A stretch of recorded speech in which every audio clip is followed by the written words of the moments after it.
अहिले जुन हिजो वेस्ट बेङ्गाल गभर्मेन्टबाट एउटा कोभिडको लागि लकडाउनको नोटिफिकेसन आएको छ अनि जिटिएद्वाराबाट हिजो बेलुका यसको म्याचिङ अर्डर निक्लियो जो मैले पनि कपी पाएँ। अनि यो जिटिएको जुन हाम्रो प्रिन्सिपल सेक्रेटरिज एक्जिक्युटिभ डाइरेक्टरलाई पनि म धन्यवाद दिन चाहन्छु। अनि यस्तो जुन अवस्था आउँदैछ यो अवस्थामा जुन यो नोटिफिकेसन तपाईँले म्याचिङ अर्डर निकालेर जिटिए भाषीको लागि एउटा अहिलेको स्थितिमा यो जुन लकडाउनको तपाईँले सिस्टम बनाइदिनु भएको छ यो एकदमै सराहनीय छ। हो अब यो लकडाउनले धेरै मान्छेलाई गाह्रो परिरहेछ, त्यसलाई पनि हामीले बुझ्नुपर्छ। तर अब हामी बाँचे भूते पहाड बाँच्छ भन्ने एउटा हामीले पहिला जुन स्लोगन थियो त्यो स्लोगनमा एक्सेप्ट गर्नुपर्छ र यो लकडाउनले हामी सबै जिटिएवासीलाई समर्थन जनाइदियो भने म सम्पूर्ण जिटिएवासी पब्लिकलाई पनि म निवेदन टक्राउँदछु। योपालिको कोभिड पहिलाको कोभिडभन्दा धेरै इफेक्टिभ छ। अनि हेर्नुभयो तपाईँहरूले जिटिएमा धेरै हाम्रो यो कोभिडले गर्दा प्राण गुमाइसक्नु भइसकेको छ र अझै स्थिति भयानक आउँदैछ, हामीले देख्दैछौँ, हामी क्लोजली मोनिटर गरिरहेको छौँ। हो तपाईँहरूलाई याद छ अनित थापालाई तपाईँहरूले योपालिको कोभिडमा पनि खोइ अगाडि आएको भनेर तपाईँहरूको मनमा होला। तर योपालिको कोभिड र पहिलाको कोभिड एकदमै डिफ्रेन्ट छ।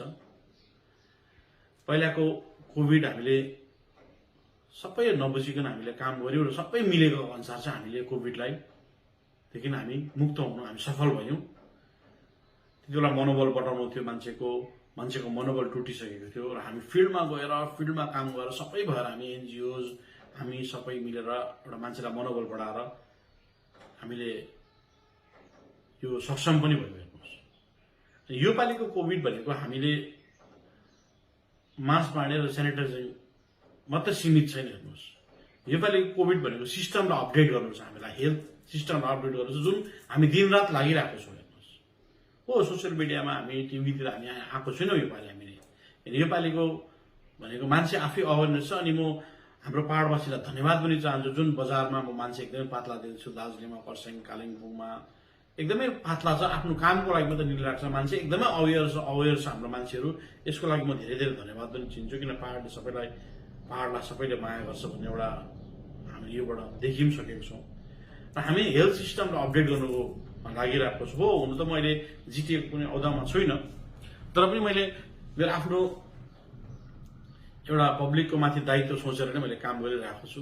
म principal secretary health executive director कलकत्तामासम्म मेरो फोन दिनरात म टचमा छु अनि हेल्थ सिस्टमलाई अपडेट गर्नुपर्ने लागेको छु।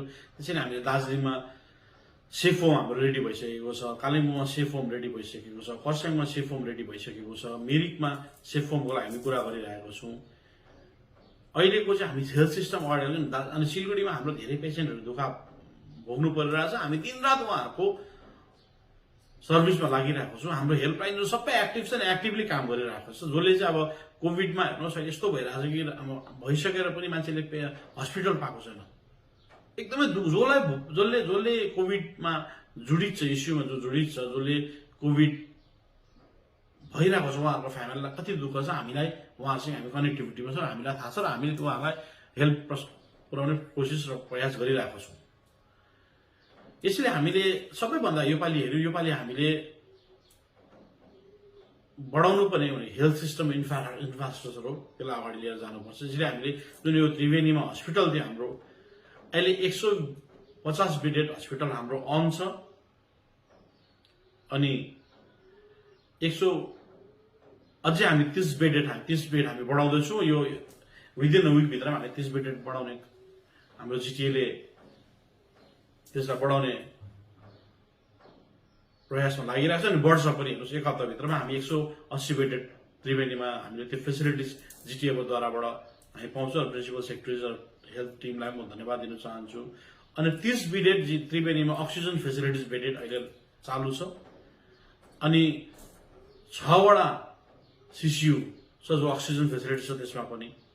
र हामी सिस्टम अपडेट गर्नु परिरहेको छ किन भोलिको दिनमा जब हामीलाई हाम्रो मान्छे हाम्रो जग्गामा हामीले ट्रिट गरौँ भन्ने हामी प्रयासमा छु अनि ट्रिट पनि गरेर आएको छु। अहिले पनि हस्पिटलमा तपाईँहरू मोटामोटी राख्नुहोस् 63 पेसेन्टहरू हाम्रो त्यो हस्पिटलमा 57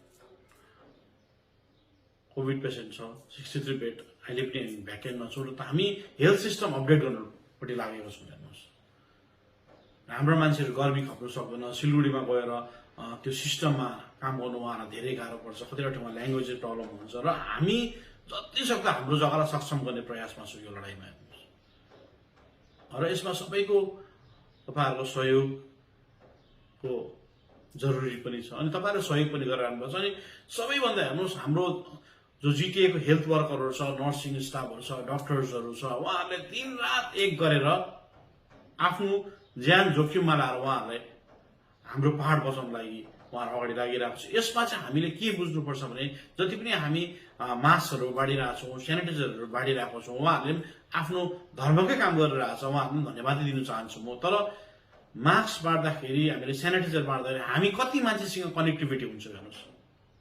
कोभिड भनेको हामी आफूलाई टेस्ट गरेर बाँड्नु जाँदैछौँ कि विदाउट टेस्टै हामीले मान्छेलाई सर्भिस दिँदैछौँ, त्यहाँ पनि हामीले बुझ्नुपर्छ। किन हामीमा सङ्क्रमित छ भने हामीले बाँड्दाखेरि धेरै मान्छेलाई सङ्क्रमित बनाउँछौँ।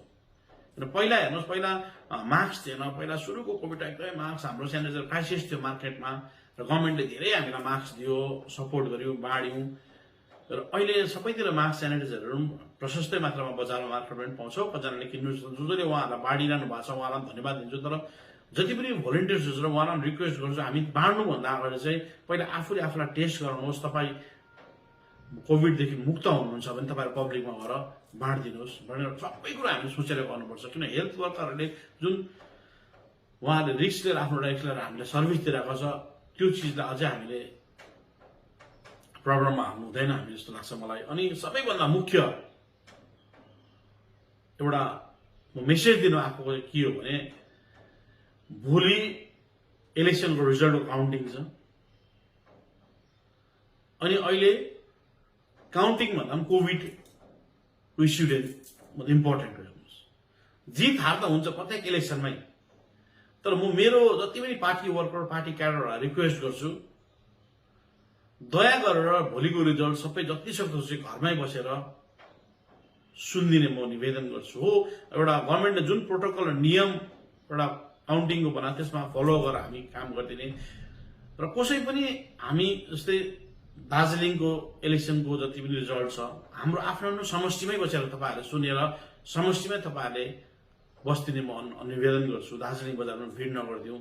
कसैमा म कसै जति पनि समष्टि एरिया तपाईँ एरियामै बसेर सुनेर तपाईँहरूले त्यसलाई एउटा नियम पालन गरिदिने। अनि कालिम्पोङलाई पनि म कालिम्पोङ जति हाम्रो वर्कर क्याडरहरूलाई रिक्वेस्ट गर्छु, तपाईँहरू आफ्नो जग्गामा बसेर यो काउन्टिङ र को दिन तपाईँहरूले यस सरकारको नियमलाई फलो गरिदिने। किनभने हामीलाई मान्छेले योपालि नयाँ सोच नयाँ विचारलाई मान्छेले जहाँसम्म मलाई लाग्छ धेरै हामीमाथि विश्वास गरेर उहाँले भोट हालेको छ र दार्जिलिङलाई राम्रो बनाउनु हामी निक्लेको हो।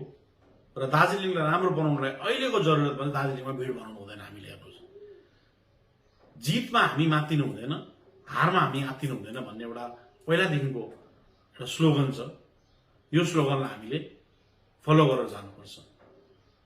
र म फेरि पनि रिक्वेस्ट गर्छु तपाईँहरूलाई, हो आफ्नो जग्गामा आफू बसेर हो अलिकति जितमा मान्छेले कता कता जसन पनि गर्छ, मजा पनि गर्छ, तर कसैलाई पनि नदुखाउने, कसैलाई पनि ह्याम्पर नहुने, कसैलाई पनि हामीले गाली गलोज गरेर त्यस्तो काम हामी भविष्यमा गर्नु हुँदैन। हेर्नुहोस्, कि नयाँ सोच नयाँ विचारको हामीले स्लोगन दिइसक्यो त्यसलाई एडप्ट पनि गर्न सक्नुपर्छ, देखावटी मात्रै गरेर हुँदैन हामीले।